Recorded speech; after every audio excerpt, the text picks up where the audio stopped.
So another day of work. We normally don't get these extra days in the playoffs. We want to take advantage of it and continue to prepare and work our habits. Yeah, he was able to do most of our non-contact work. He's doing some shooting right now, and see how it feels tomorrow.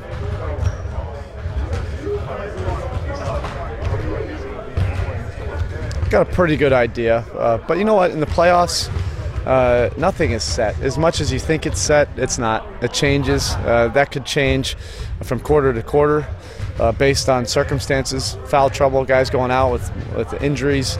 It could change game to game. It could change during the course of any point in the playoffs based on need, and we won't hesitate if needed.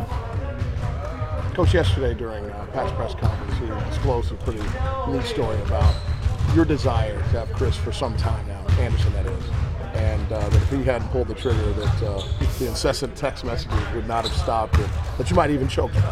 But other way around, he would have choked me if I kept on texting him. No, but we have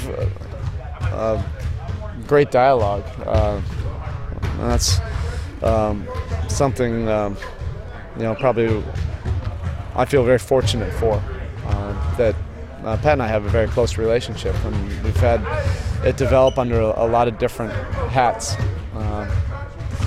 But that was one of our discussions during the off season, and then during the season, we've all been a fan. It wasn't like any of us had to sell anybody on Chris Anderson. We all liked him. Even a couple years ago, we tried to acquire him. We weren't able to at that point, but the way he plays fits our personality, and what he does we value. Some guys aren't necessarily the perfect fit on other teams, but with us, because of our defensive mindset and our centers, we like to be fast and be able to protect the rim and rebound. We thought he'd be a very good fit, and it ended up being a little bit quicker than we thought because of his health. You never know with his knee, and so far it's turned out. So the gratification of him moving so quickly into your rotation, is there an extra added feeling of joy for you, happiness for him?